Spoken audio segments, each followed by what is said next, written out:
राजेंद्र पाल गौतम ने आज केंद्र सरकार पर जमकर निशाना था। बोले तो दर्द तो उन्हें होगा जिन्होंने आजादी की लड़ाई को, होगा जिन्होंने देश के लिए सब कुछ कुर्बानी दी। सरकार पर निशाना जानिए पूरा मामला कोशी वॉइस न्यूज पर। तो एक वो सरकार थी जिसने अपने लाखों कार्यकर्ताओं की जान की कुर्बानी दी, लाखों कार्यकर्ता जेल गए, जिसने अंग्रेजों से आजादी का आंदोलन लड़ा।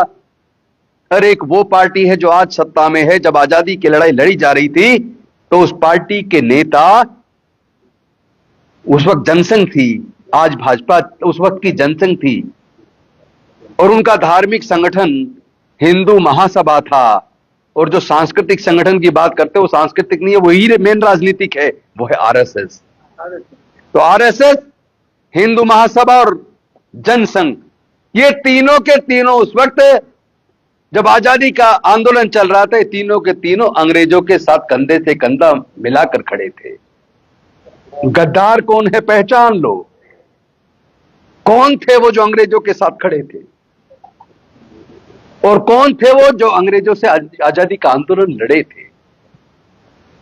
दर्द उसको होगा जिसने कुर्बानी दी, दर्द उसको होगा जिसने आधुनिक भारत का निर्माण किया, दर्द उसको होगा जिसके कार्यकर्ता जेल गए, दर्द उसको होगा जिसके लोगों ने अपनी प्राणों की आहुति दी, दर्द उसको होगा जिसने सैकड़ों पीएसयू बनाए, दर्द उसको होगा जिसने बैंकों का राष्ट्रीयकरण किया, दर्द उसको होगा जिसने प्रिवेंशन ऑफ एट्रोसिटी एक्ट बनाया, दर्द उसको होगा जिसने झुग्गियों की जगह पर उनको पक्के मकान दिए, दर्द उसको होगा जिसने बैकलॉग वैकेंसीज को भर के अनुसूचित जाति जनजाति के लोगों को आगे बढ़ने का रास्ता दिया। लेकिन आज जो केंद्र में सत्ता में जो पार्टी है, उसको दर्द इसलिए नहीं है क्योंकि वो कभी आजादी चाहते ही नहीं थे। उनका तो सिर्फ एक ही मकसद था कि ये देश डॉक्टर बाबा साहब अंबेडकर के संविधान से ना चले। क्योंकि जब संविधान बना, लागू होने की बात आई 26 नवंबर 1949 को, जब बाबा साहब के बनाए संविधान को पूरे देश की संविधान सभा ने अंगीकार किया, आत्मार्पित किया, अधिनियमित किया, उसी दिन हिंदू महासभा, आरएसएस और जनसंघ ने संविधान की प्रतियां जलाई।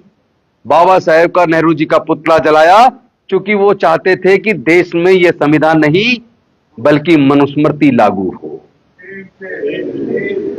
वो मनुस्मृति जिसने इस देश की महिलाओं को, इस देश के अछूतों और शूद्रों को पढ़ाई लिखाई करने से, ज्ञान अर्जित करने से, संपत्ति अर्जित करने से, व्यापार करने से धार्मिक बंदिश लगा के वंचित रखा,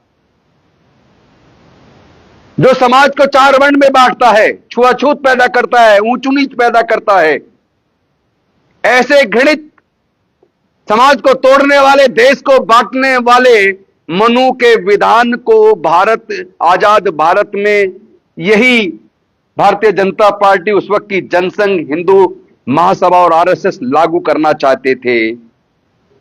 उनके मन की नहीं हुई, डॉक्टर बाबा साहब अंबेडकर जी का संविधान लागू हो गया। तो दर्द किसको होगा? उन्हें इसी बात का दर्द है कि वो मनुस्मृति को चाहते थे, लेकिन बाबा साहब का संविधान आ गया। यही कारण है कि पिछले 2024 के चुनाव से पहले इनको ये सपना लगने लगा था कि अब तो हम 300 से भी ज्यादा सांसद हैं, थोड़ी ताकत लगाओ तो 400 पार आ जाए, और 400 पार आ जाए तो बाबा साहब के संविधान को खत्म करके मनुस्मृति भारत में लाद देना, भारत की जनता पर मनुस्मृति का शासन थोप देना।